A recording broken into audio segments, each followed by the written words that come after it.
You're listening to a Mamma Mia podcast. Mamma Mia acknowledges the traditional owners of land and waters that this podcast is recorded on. Just a heads up, this episode of True Crime Conversations contains description of child sexual abuse that some listeners may find distressing. 13-year-old Piper is sitting in class when she gets a text message. It's her youth group leader. "Hey, how are you?" it reads. The schoolgirl is used to receiving these kinds of check-ins throughout the day. She's been attending regular Hillsong services for around a year at the so-called megachurch's headquarters in Sydney's Hills district. Piper's Pentecostal youth group is for local teens just like her. Her home life hasn't always been easy, but she's been making heaps of new friends lately. In her Hillsong group, Piper feels like she's found a safe and happy place. She finds joy and meaning in the Sunday sermons, which present more like rock concerts or high-production festivals than a traditional church service. Her youth group leader, the pastor who's texting her, is friendly. Extra friendly, she thinks. When he starts messaging her on a daily basis, Piper doesn't really think much of it. She's a kid, and it feels kind of exhilarating to be seen in the eyes of someone so important in the church. At a sleepover with some friends, Piper receives another message from her pastor. But this time, he isn't just asking about her day or how she's been doing lately. He wants to know if she's wearing a bra. She feels strange about it, but she texts him back, no. Next, he asks the 13-year-old to prove it. She innocently sends him a picture of a bra sitting on a bed. His reply reads, "You're just proving that you own a bra." He asks for a photo of her body. It would take a few years for Piper Cameron to fully come to terms with what had just happened to her. She didn't even know what grooming was. An adult in a leadership position preying on a child. But Piper shared what was going on with her mum, for whom the story raised alarm bells immediately. Piper's mum emails Hillsong founder Brian Houston to report the youth group leader. She hears nothing, so she follows up with the church directly, and Hillsong staff tell her that Brian doesn't have capacity to personally deal with the issue. Eventually, two pastors sit down with Piper's mother and her uncle Dave. The whole family are members of the church who've given generously from their time and their savings to support Hillsong. The meeting doesn't go well. The pastors raise questions about Piper, implying she had some kind of a role in her own sexual grooming, that she initiated some of the contact with her youth leader. The man leading the youth group doesn't face any consequences. He isn't even removed from Piper's Hillsong campus. And Piper is told if she wants to keep coming to Hillsong, she'd have to accept that this man would not just continue to be in her life, in her congregation, but that he'd continue leading the youth group. Her family describe it as a moment of complete clarity. From that day, they knew they would never come back to Hillsong. Piper's story is one many critics of the megachurch recognise in what they call a pattern of protecting predators over followers. In the years that follow Piper's ordeal, Hillsong and its founder Brian Houston will face an avalanche of sinister allegations of sexual assault, bullying, fraud, exploitation, and more. Accusations that in 2023 will see their most senior member facing the threat of time behind bars.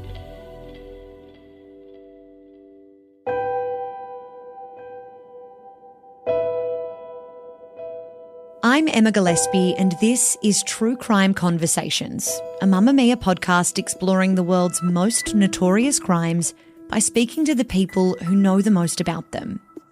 Pentecostalism has been practised in Australia since the 1920s.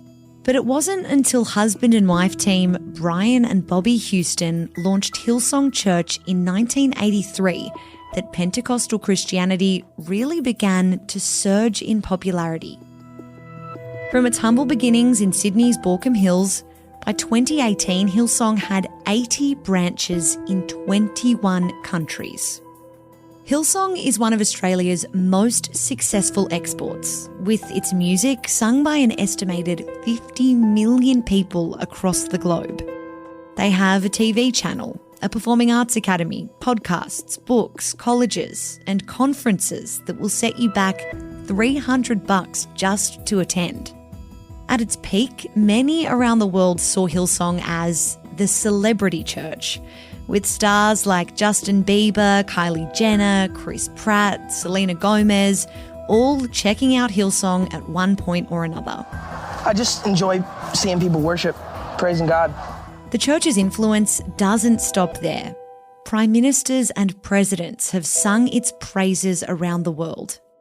Hillsong founder Brian Houston has been to the White House.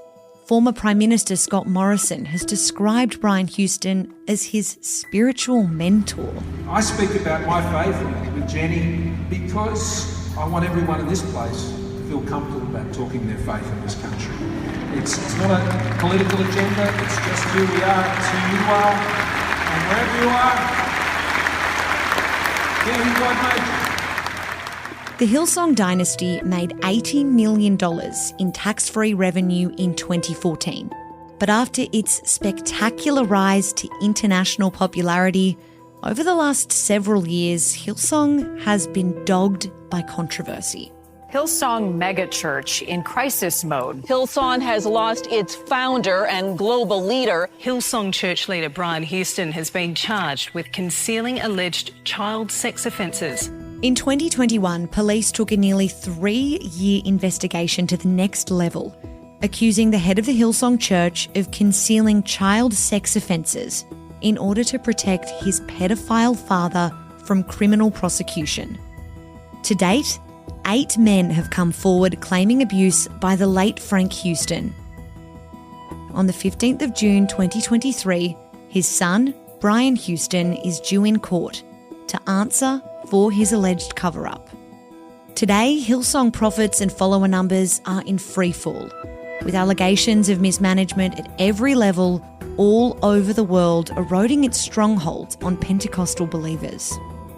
But what's life actually like inside this megachurch? Walkley Award-winning journalist Mark Fennell was born into the Pentecostal faith. But 17 years ago, Mark made the decision to leave those beliefs behind.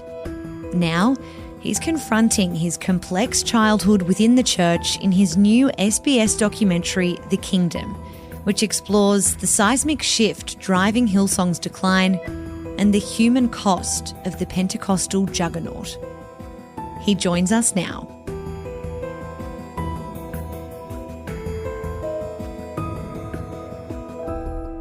You identify in the doco at the very beginning, one of the first things we hear you say is that you're a dirty heathen. I should get that on a T-shirt, shouldn't I? Yeah, I think that's a merch opportunity.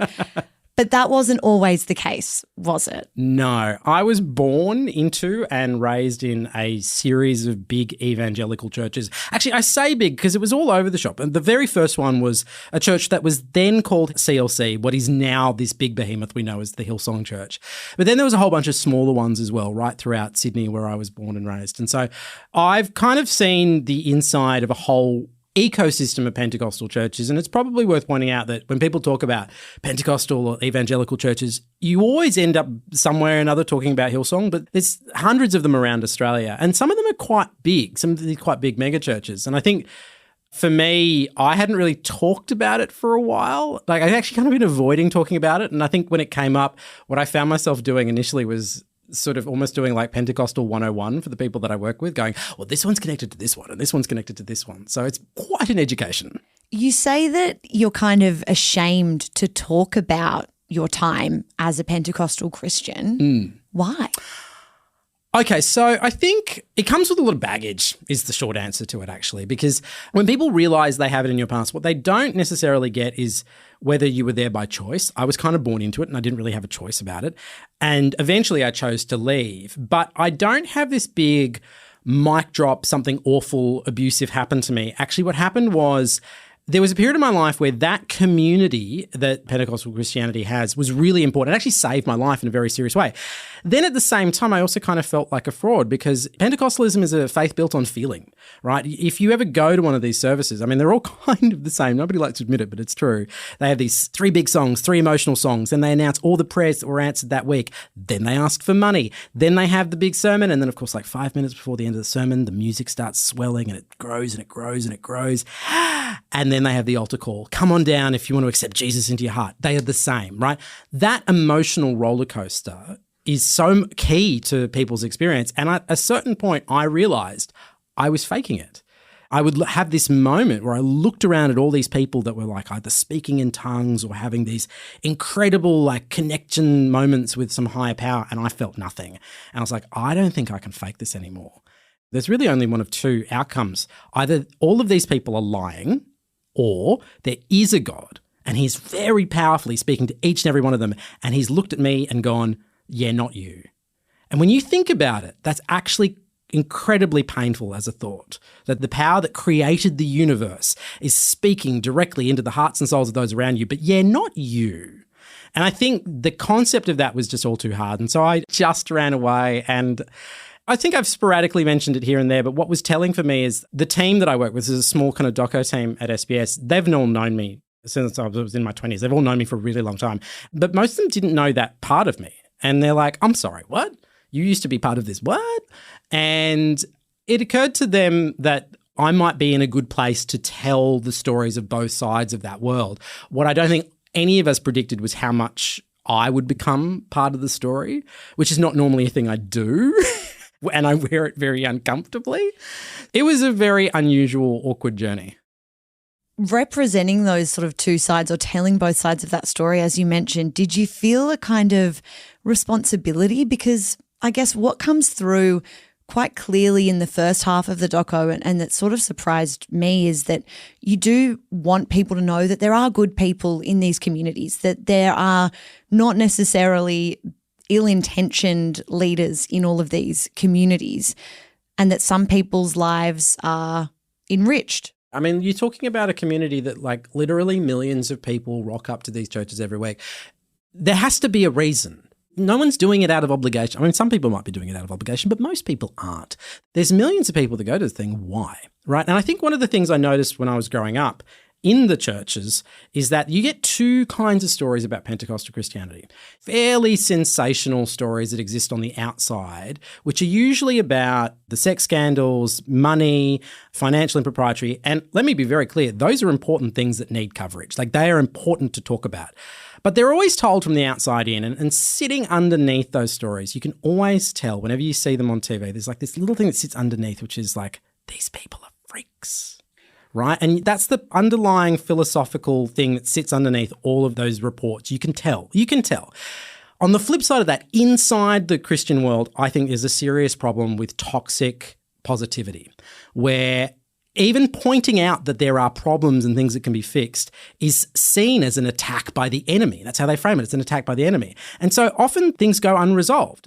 And I've got family members that are still very much in the Pentecostal world, and there's nothing in this film that they haven't said to me at various different points. So I know these conversations are there, but what doesn't happen is it doesn't happen out in public.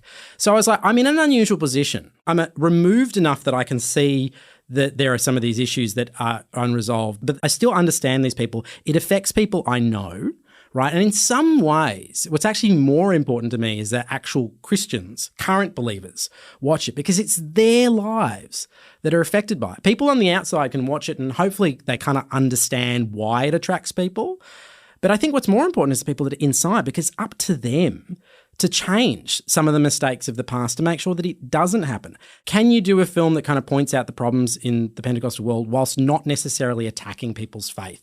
What is a megachurch? You know, we always talk about Hillsong and megachurches, the cultures of megachurches, but what does that actually mean, and how would you describe the culture inside them?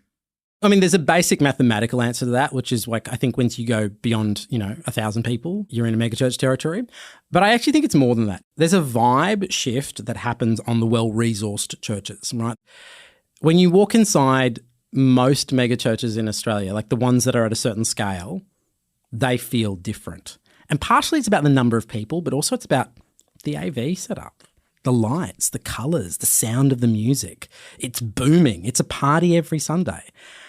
That's kind of part of what they're selling. They will hear that and go, well, that sounds very cynical. But the reason people go to the bigger churches is it's a bigger experience, right? And so I think it's really important to recognise that there's always been kind of evangelical Christianity in Australia. It goes back to like the 1920s.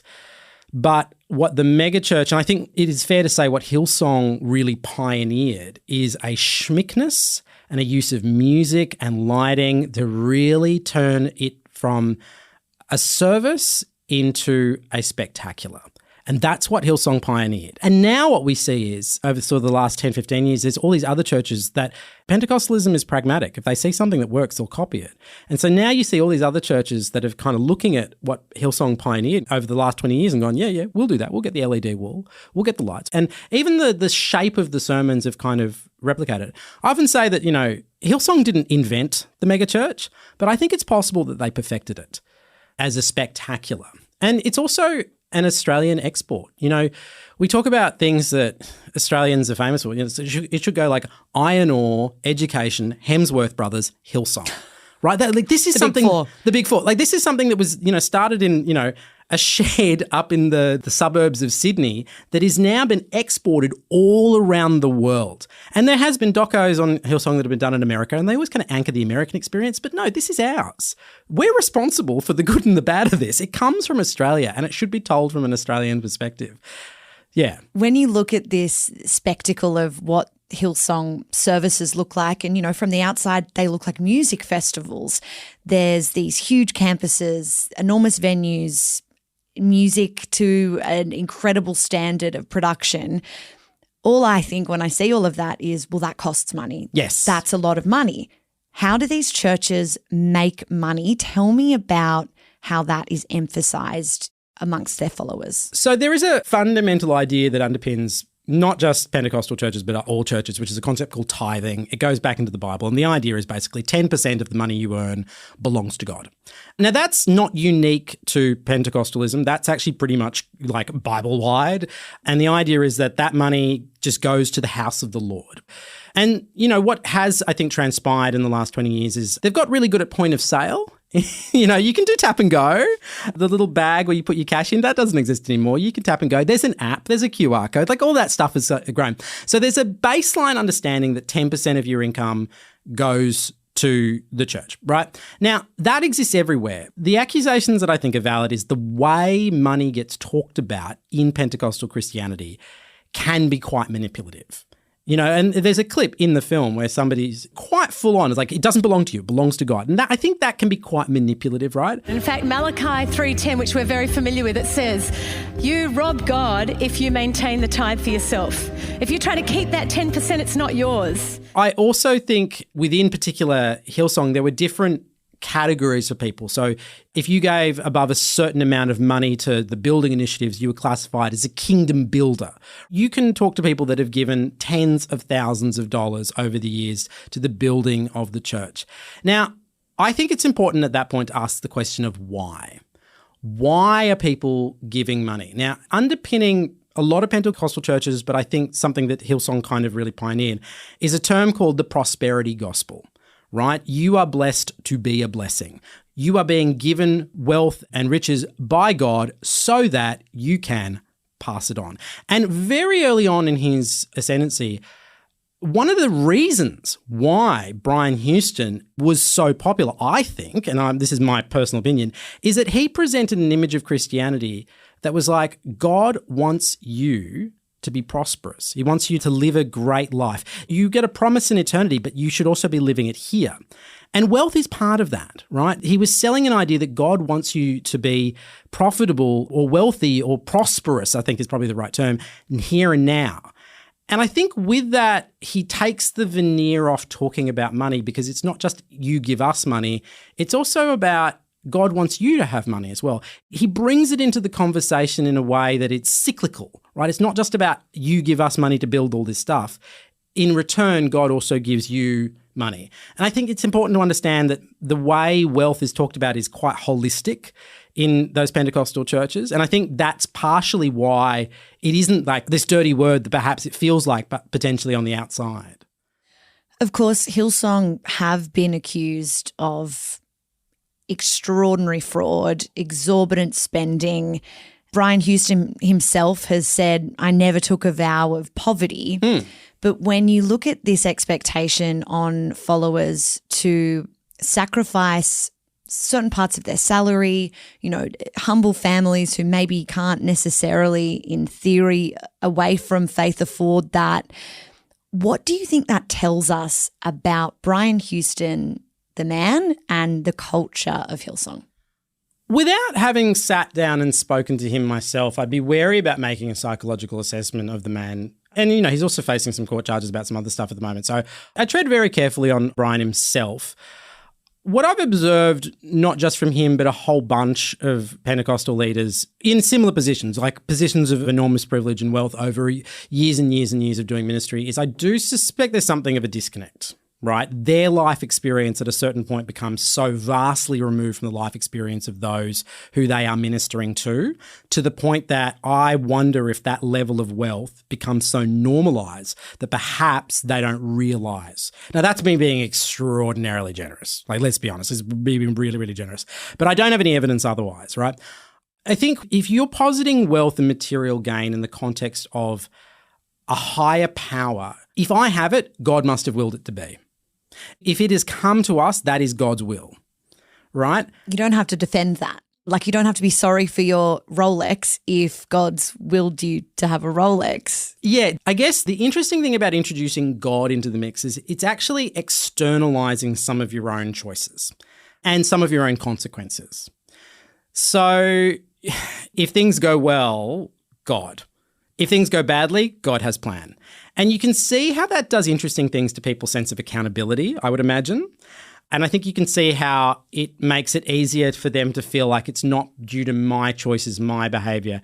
The problem, I think, with that is that, you know, there are structures that have been put in place at megachurches for favourable tax structures and stuff like that. And I don't think you can pretend like God's writing tax code for you. And again, I should say, this is not a specific Hillsong thing. This is a Pentecostal-wide thing. And also, if you're reorganising your organisation for favourable tax status, I'm not sure you can then turn around and like invoke the God defense. And, you know, we saw some whistleblower documents that were put out by Andrew Wilkie, which remain untested in court. It has to be said. These are sort of accusations that were done under the degree of privilege. So again, we've got to tread carefully with that. But I do think what was really telling for me, just as an observer of it, was things like if people had done certain jobs in the secular world, like becoming a songwriter or a music producer that have been classified in one way in a tax situation, when they get classified as a worship pastor, suddenly their tax status is quite different and favourable even. So on the one hand, I'm trying to convey the way it gets talked about internally and convey that, but then I'm also being fairly clear-eyed about what that looks like in real monetary terms. There's financial and physical and emotional reality, and then there's perception. And sometimes those things don't match up. If we look at Pentecostal megachurches more broadly, you know, zoom out a little bit, and anywhere where there is a significant follower base, there is significant wealth, and usually, if we dig a little deeper, so far we have found corruption and abuse in those places. Why do you think these environments seem to be breeding grounds for abuse, for people being taken advantage of? Well, that's a complicated one, because I think anytime you've got highly centralised power, I think you've got a breeding ground for abuse. Right? Anytime where behaviour of people in power can be couched in like deity-like status. I'm not like nobody in a Pentecostal church believes that the pastor is God. Like I'm probably framing it wrong, but I think But they are kind of framed as rock stars. Like they're absolutely framed as rock stars, completely. But I think it's more that they're there with a higher purpose, and I think sometimes that masks some behaviours and expectations on volunteers and money givers that actually, when you look at it in the cold light of day, you go, hold on. That feels like exploitation. So I think whenever you've got highly centralised power structures, whenever you've got a lack of transparency, and I think lack of transparency is probably one of the bigger ones, because I think and this is something that Hillsong's current management have really had to grapple with, because it is under new management right now, and they're always at pains to point out, well, we're not the same church we were 15, 20 years ago. And my answer to that is, great, prove it, talk about it, come out and explain it, which of course they don't do. I'm sorry, but I think that's just, given the history of what's happened in that place, I don't think it's good enough for them not to get up and talk and be honest about it. It's one thing for them to talk about it put out statements through their PR companies, right? It's one thing to do that. But actually, if you're going to execute the argument in public that we are not the same church we were 15, 20 years ago, quite frankly, prove it. Come on out and talk about it. I'm not saying that you're wrong. You may well be, but I think you can't really pretend like you're being hard done by if you don't come out and talk to people when they come asking. And as yet, they haven't. My film is one of quite a few documentaries about Hillsong, some of which are more aggressive than others, but I think they should participate. I think they should participate, frankly. Do you think the survival of megachurches, Pentecostalism, is dependent on that transparency, that openness, that willingness to sort of share? When you look at the kind of old line of, well, if we deal with it internally, that's better for the brand, even if that's illegal. As long as the people rocking up on Sunday or going to the connect groups during the week, as long as they feel like their cup is being filled up, I don't think the Pentecostal church writ large has anything to worry about. I'm not saying that's a good thing, by the way. I think transparency is good. I think transparency is required, right? But as long as people rock up and feel that their cup is being filled up on a Sunday, the mantle of, who's the biggest, most important Pentecostal churches in Australia and the world, that may change from a Hillsong to a C3 or to a Kingdom City or whoever. That may move around. It may become disaggregated. They may not be one winner. I think those dynasties will shift. But as a kind of I guess for lack of a better term, a brand, an industry, a movement, I don't think it's in danger because they're all so similar. They'll just move. And we know that because in the city that birthed Hillsong in Sydney, all of these other churches, many churches who kind of lived in the shadow of Hillsong, they're moving in.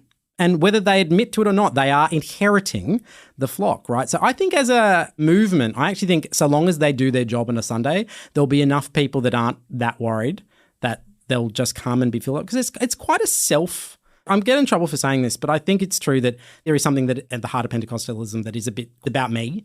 It's about how I feel. It's about how I'm filled up, my relationship with God. That's not to suggest there aren't incredible kind of communities and a sense of belonging that form there, but I do think it's about you and your feelings. And I think that is probably why it's worked, but also it kind of highlights some limitations in the broader movement. Whereas as long as you keep filling individuals up, you're probably going to be okay. We know how these churches can enrich the lives of their followers, can fill that cup, as you say. But we also know that there are people who have had their lives ruined. And some of these people, you talk about their stories in the documentary. Is there a common thread between those experiences? What can you kind of tell me about the people that do fall into that category? The one thing that stood out to me with talking to victims and survivors and people that have had to rebuild themselves after their experience with Pentecostal Christianity is a lot of them didn't realise it was a problem until slightly too late. There's a real frog in the pot situation that happens here where you're in the pot and they gradually turn on the heat and it's only when the water is boiling that you realise something's wrong. Whether that's about how much money they were giving, whether it's about how much time they were volunteering and what it was doing to their personality and mental health, whether it was how much people felt like they were being exploited. A lot of them didn't realise until it was too late. And one of the reasons why I think people didn't realise is because you're constantly being reminded that what you're going through, it is for a greater cause. It is for the kingdom. It is for something bigger than you. And I think when you are working towards a goal that's bigger than you, sometimes it is easy to lose a sense of what is healthy and what is reasonable. When I grew up in Pentecostal Christianity, we were always told we're the underdog. People out there won't believe, won't understand what it is that we're building here. You'll be laughed at, you'll be made fun of. You were always told that you were the underdog, that other people wouldn't know. And when you think about that, it creates this sort of barrier between you and non-believers. They will never understand. And when it comes to like putting up your hand and going, hey, something's not right here, in a sense, you're only left with people inside the world. And if you don't have people in there who can identify, hey, there's something wrong here, who have the wherewithal to articulate that, you're kind of between a rock and a hard place. Toxic positivity out here, enemy on the outside, nowhere to move, right? So I think as a result of that, a lot of people, if it were any other social setting, if it was a workplace or something, or a school or something, they probably would have identified it earlier. But because they were in a church that was aiming for something that would be paid off in eternity, for a power that created the universe, because of that, it got very hard for them to identify it until they were pushed to the very brink. In interrogating that experience of the victim survivors of abuse inside megachurches, is there a structure at play, do you think, where there's so much power inside and that kind of mechanism of toxic positivity that often victims are debilitated by sort of the shame of wanting it to work, wanting to represent the church well, wanting to sort of fight that underdog fight and being then conflicted with what's happening to them? Yeah, and a lot of those people who are smack bang in the middle of what you're describing didn't want to talk because they haven't processed it yet. One of the things that I thought was really important, and it kind of happened by accident, was that we ended up profiling people that both in and out of the church that ended up with very different results. So there's one person that he was a youth pastor and then he was like, I'm just out. I don't even believe anything anymore. Another one who was like, I'm out of that kind of church and I'm going to build a new kind of church, which I think is supportive, is progressive, you know. And then there's another woman who's like, her life was left in absolute, you know, her words, tatters. But she goes, hold on, I do believe in this part. And she's like, I now have to measure everything against Christ. Would Christ do that? Then I can chuck it away because it's not what he represents. And so she's had to kind of rebuild her faith for herself outside of this world. So I think what's really telling is that what happens to people when they exit is they have to build something anew. I ran away, didn't talk about it until somebody at SBS says, oh, you should make a film about this. Did your family stay behind? Some parts of my family did, yes. That was a slightly awkward conversation when I told them the film was coming out. And I put it this way, like some of my family's in, some of my family's out. And I kind of had to sit down and go, look, I know you have observed problems in this world. And I'm probably one of a handful of people with a platform in Australia that can kind of do this kind of film and try and share both, you know, people within the world and without the world and try and do it with balance. And I have the lived experience of it to do that. I think it's important to identify parts of this world that are hurting people. I think it's important that we do that, not to attack people's faith, but to go, this can be done better. And I sat down and explained that to a particular family member, and I think they got it. What I don't know is how they'll react when they see it. And that's going to be an interesting experience. So there's stakes, you know, there's stakes for me that I want to make sure that the people in my life that are believers watch it because it's for them that it matters. It matters for them. Like the rest of us can watch from the outside and go, oh, that's interesting. What a fascinating story. But it's their lives that are on the line. You're listening to True Crime Conversations with me, Emma Gillespie. I'm speaking with Walkley Award-winning journalist Mark Fennell about his new documentary, The Kingdom.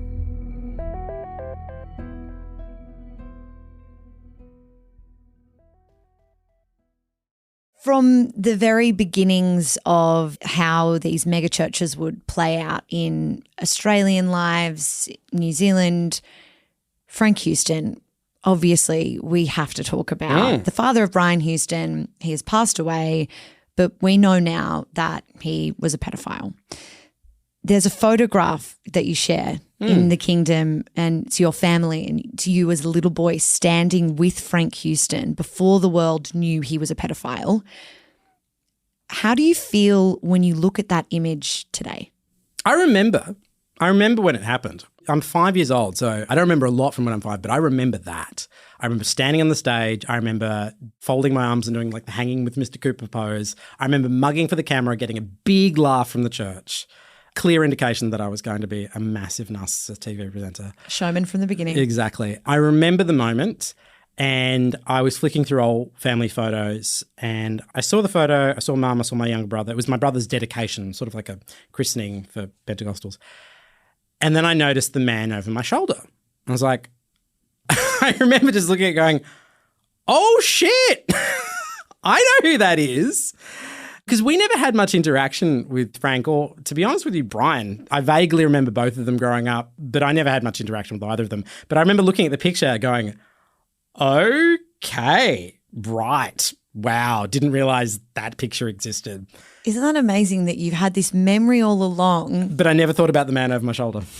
No, wow. Never.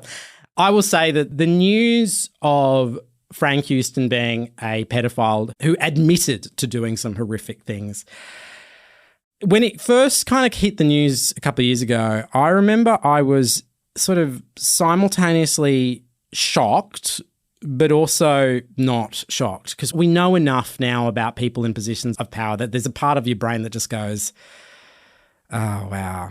My first thought, to be honest with you, when I heard of the news, was not about Frank Houston. It was about those poor kids, frankly. Like, as shocking as it was to know that this person existed and there's this picture of me with him, it is just a picture. What is more important is there are people whose lives have been fundamentally destroyed by that man that he's admitted to. Do you remember at the time when you were a little boy the sort of attitudes towards Frank, the affection towards him in the congregation? What sort of a presence was he? He was not the showman that his son is. I remember that much. And I will also say that in the course of making this film, we went back and looked at a lot of archive of Frank Houston. So there's quite a fair bit. I mean, he's a preacher. They filmed a lot of it.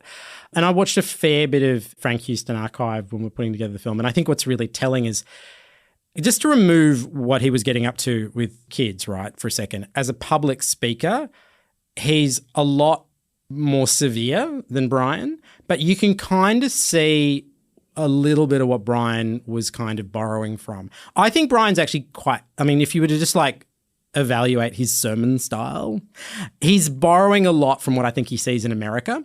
There's a lot of showmanship to Brian. Put it this way, when you look back in history, it's very easy to see how Brian Houston eclipses everyone in this country. He is a stunningly compelling person to watch on a stage. Whether you like him or not, he is quite compelling, so much more compelling to watch than even his father was. He is an amazing public speaker. There's no question. I actually understand how he became a superstar. I really do. It makes total sense to me. It's just all the things around it that need examination. Yeah, like a church having a superstar. Well, yeah, exactly. And I think I had this conversation with someone the other day and they're like, isn't it a bit cyclical? Because didn't this all happen in the 80s with Tammy Faye Baker and Jimmy Baker, these big American evangelists? And it's like, and then it happens again. This time it's in Australia and it's these people and we're sending it. I was like, yeah, it really is cyclical. It's like we really didn't learn the lesson. This guy who was like an ex-youth pastor said this to me. I was like, oh, it is incredibly cyclical. Is it because there just hasn't been accountability? Like the fact that it's cyclical, that patterns, behaviours, abuses repeat and repeat and repeat. Does that tie into that lack of accountability? I actually think what it is, you can guard against this stuff with accountability, transparency processes, but as long as there is a cult of personality that sits at the core, there's always going to be that imbalance, I guess. I mean, look, just to take a slight wide angle for a second, you could say the same thing about the way we do politics, right? America has a very cult of personality, presidential style leadership. And sometimes it means that presidential races are super exciting and you get your Obamas and stuff like that. It also gives you a Trump, right? And like, I'm just going to go on the record and say I don't particularly like Trump, right? But you get both, right? So you get the wild superstar of, like an Obama, but then you get a Trump, right? And that's because the cult of personality rewards the biggest, most inspirational, the most excitable personality, right? It's the same kind of principle here, right? As long as cult of personality is something that is essentially rewarded. This is the thing, Christians will be listening to this going, well, it's not cult of personality, it's who God has chosen to work through. And I'm like, sure, but there's a reason you want to go see Creflo A. Dollar or, Benny Hinn or Joseph Prince or whoever it is. There's a reason you want to go see them because they excite you. The way they communicate excites you. Now, you may frame that as God working through them, but at the end of the day, you're picking and choosing which, superstar preachers you want to go see because they excite you. The quote from David Hardiker in your doco about Hillsong is more entrepreneurial than spiritual. I'm interested in how that kind of branding, the capitalism, all of that in Hillsong, in megachurches, in Pentecostalism, in, the 21st century, how that ties into these formidable pastors, the idea of these rock stars and the fact that people are willing to throw so much behind them. I mean, this is a different world, but you think of the bad boys of rock and roll and it's kind of oh, well, they'll behave badly because they're rock stars, but we love their music. Is there something in turning a blind eye to poor behavior or letting a Carl Lentz be a Carl Lentz because we love their sermons? I think within communities, we often forgive ambition and charisma and the moneymaker, the ones that bring the crowd. We often forgive those people faster than we forgive anyone else. And I think you'd have to be pretty naive to not suggest that some of that's coming into play with some of these characters. So I think when you prove yourself to be indispensable at bringing in crowds, and at this scale, crowds equal money, right? Because enough people in the room, enough people giving, that's money. And again, they may not frame it in these terms internally, but it is the reality of what the numbers look like when you lay it out on a spreadsheet. So I think communities like this will always give a little bit more forgiveness to people perceived to be the vessel through whom God is acting, but then also the people for whom can draw a crowd, who when they open their mouth, say something that is so insightful or so exhilarating or feels like it speaks directly to your soul, we will always forgive those people more.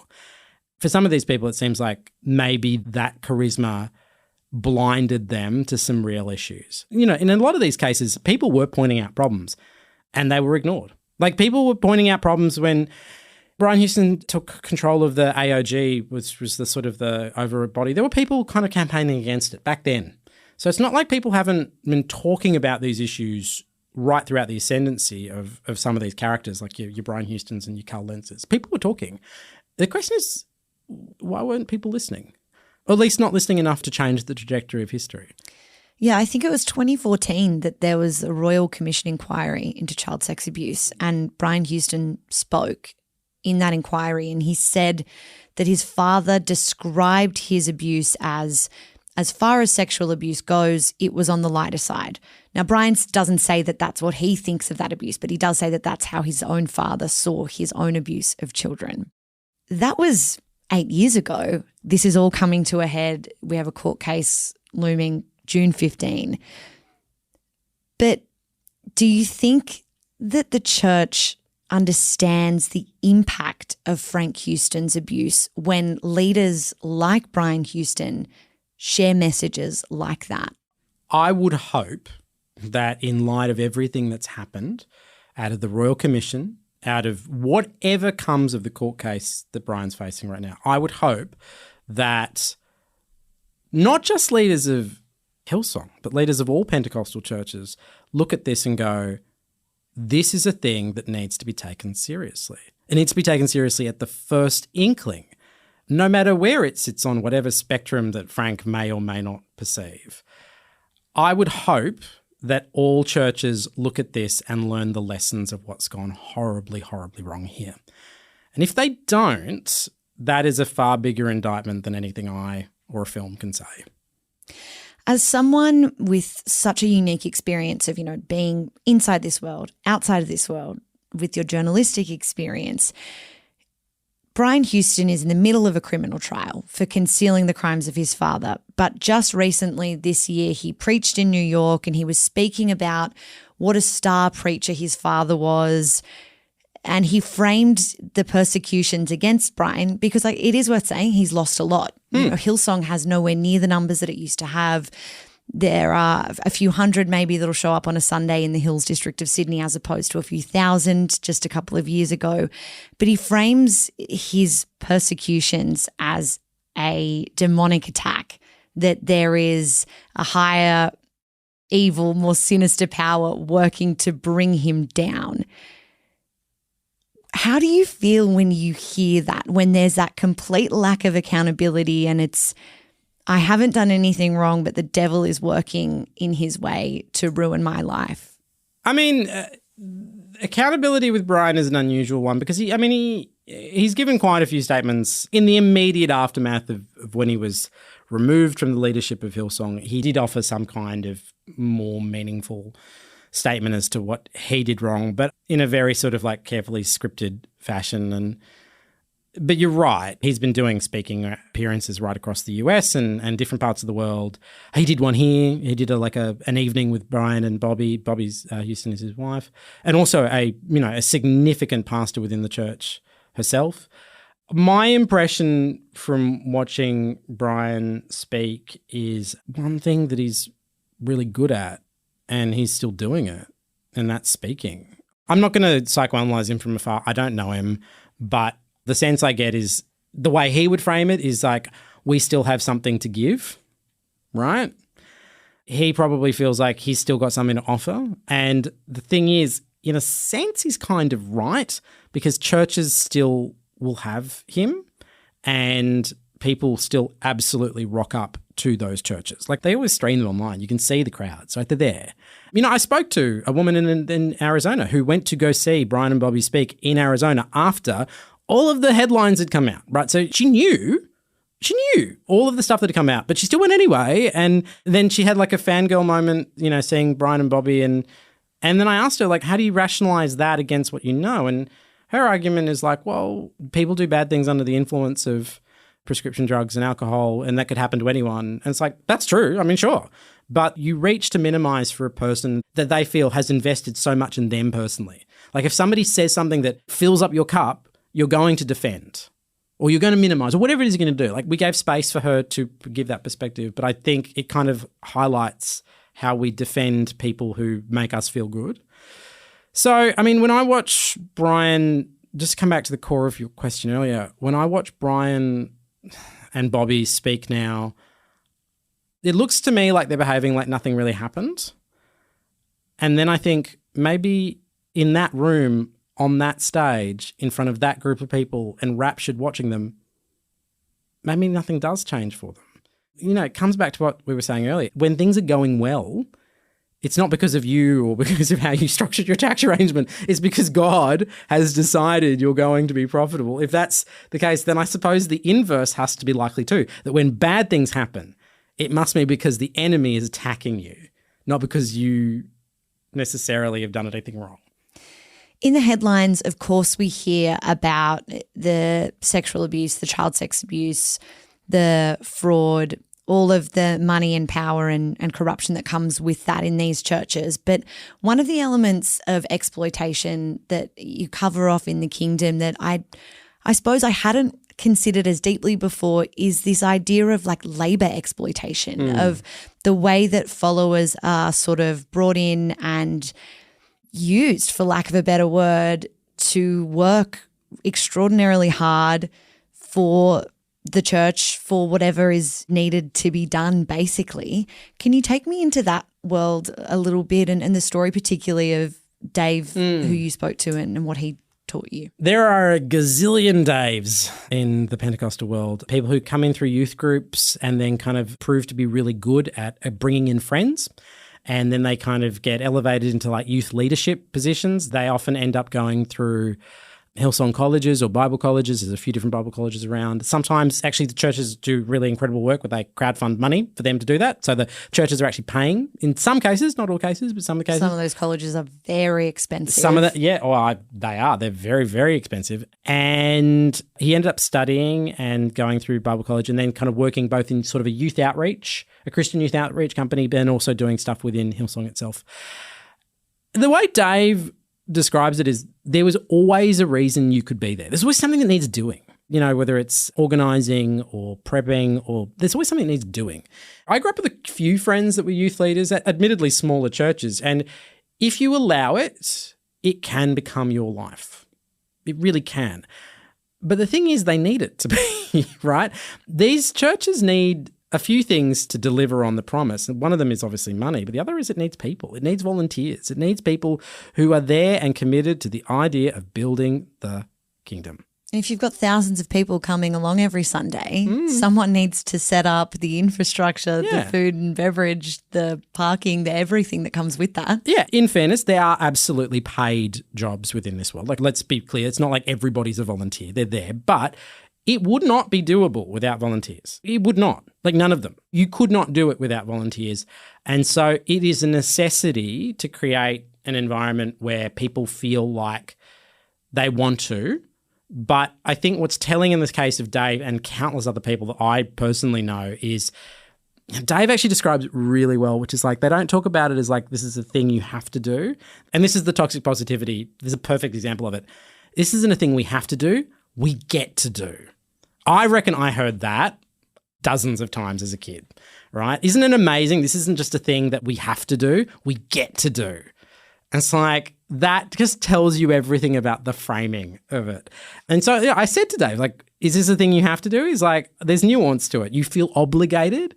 And it's not just obligated because people tell you to. It's because the whole environment is telling you this is for something greater.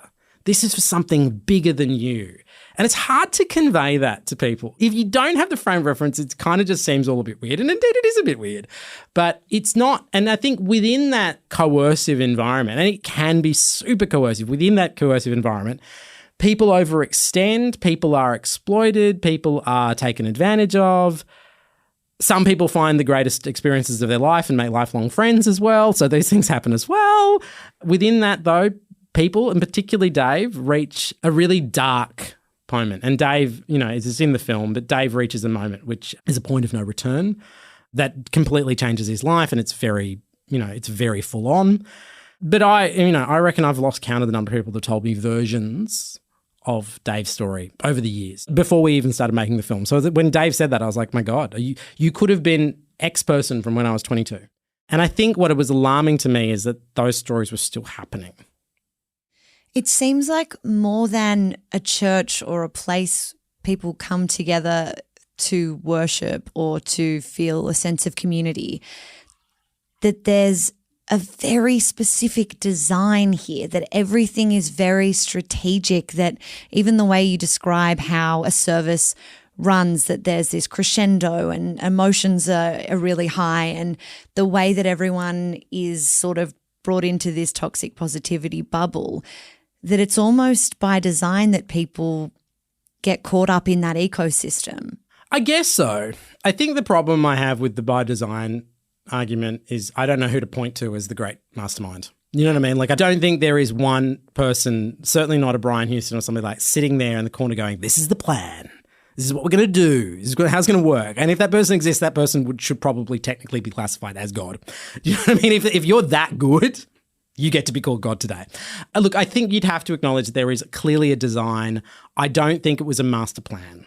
I think, and maybe I'm a bit of a Pollyanna in this regard, but I think there's been a process of pragmatic refinement over 20, 30 years of this is what it takes. And we need to set a standard like this, and we need to match it or exceed it every conference, every session, and build and build and build and build. I think that is like a snowball. There'll be leaders within that take advantage of that, probably push it too far.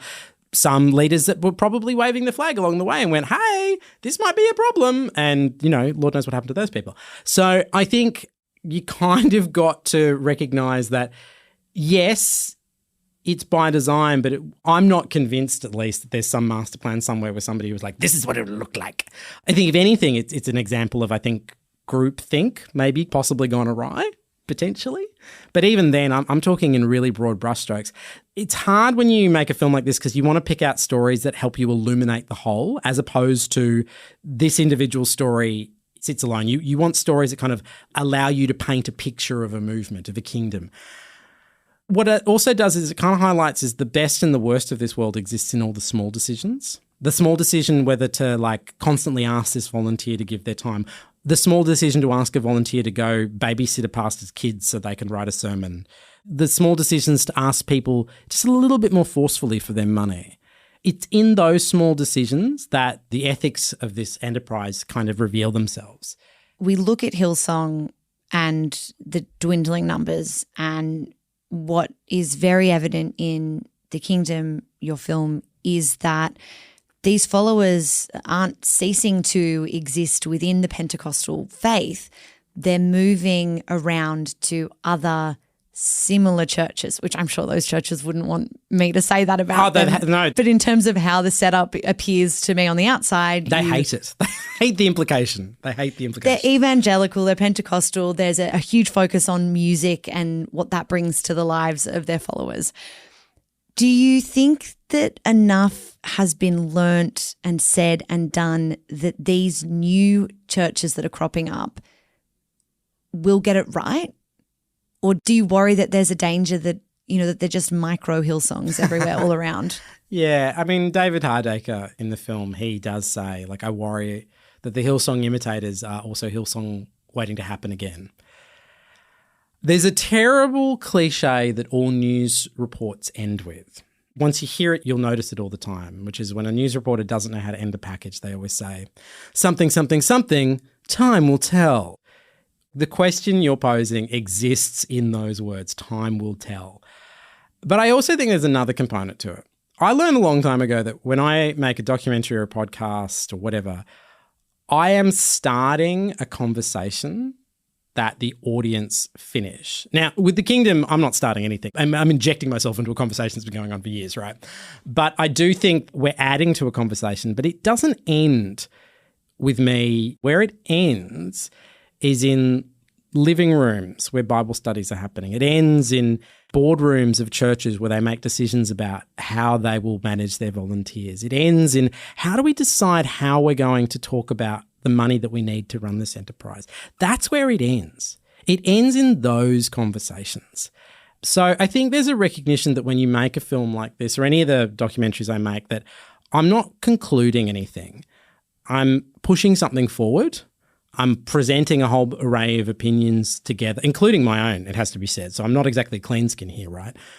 You're starting something and you're propelling something that you don't get to finish. And I eagerly await seeing how whichever churches inherit this kingdom move next. How do they make sure that their people that are drawn to them, don't suffer the same way that so many others have? That is up to them. It might end in a courtroom on the 15th of June. Aside from, what Brian Houston is accused of doing, what do you think a guilty verdict might mean to those followers? For the people that you've spoken with, it's a great question, who have been hurt by Hillsong or who still believe in Hillsong or who are finding their way in, a post-Hillsong faith. It's a really good question. The experience will be different for different people, right? I think there'll be a lot of people, and some of it's already in train. There'll be a lot of people who would have idolised Brian and Bobby, who have been in sort of a process of separating that idolatry from their faith and going, oh, hold on, that person fed so much into me and my soul, but now the relationship is different. I can't follow them or I take them differently. There'll be people that essentially abandon them. And you can tell in their preaching on his America, Everything's Okay tour, he's even talking about the sense that he's been abandoned by some people. You can tell. So there's going to be people like that. The people who I find most interesting are the ones that have been in this world for a really long time and they've sort of gone with it. They've gone with the whole structure of it and they've been sort of subsumed into the world for decades. And now they're actually being asked to do something that's very hard, which is pick and choose which parts, build a faith anew. If you step through the world and believe that there is an awesome power that created the universe, created you, designed you, every inch, every fibre of you, if you believe that, then you are now faced with the proposition of rebuilding your relationship with that power. You used to do it through this very prefabbed, effective, emotional roller coaster that would give you banging hits and emotional songs and bring you to tears, and everything was lubricating you up to God, right? But what happens to you now if you go, I have to rebuild that relationship without that structure, without that prefab thing? And I think those are the people I'm most interested in, the ones that go, hold on. I still believe, but how do I get there? And building it from scratch, I find those people most interesting. Because I think one of the things about Pentecostal Christianity that like no one likes to admit, but in a sense, because that was so effective at giving people the emotional high, people kind of get caught in the emotional high. And I question if they do believe in something beyond that. I sometimes question whether they ever get beyond the emotional high or if what they're experiencing is just the emotional high. Now, I'm operating from a position of a person that never felt it. So there's clearly something I'm missing. So maybe it's more on me than them. But I like seeing people make decisions for themselves about who they want to be and picking up the pieces of the trauma, the money, the years spent and building something new for themselves, because that is hard. It is brave. It is courageous.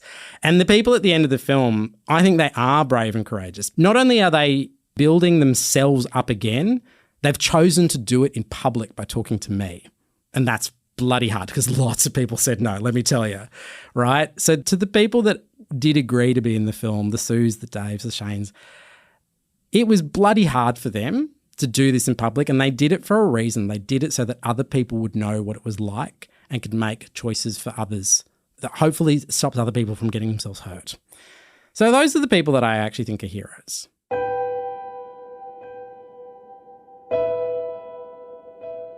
Thanks to Mark for joining us on today's episode. You can watch his new doco, The Kingdom, on SBS On Demand right now. There's a link in the show notes. True Crime Conversations is a Mamma Mia podcast hosted and produced by me, Emma Gillespie, with audio design by Madeline Joannou. Our executive producer is Gia Moylan. Thank you so much for listening. We'll be back next week with another True Crime Conversation.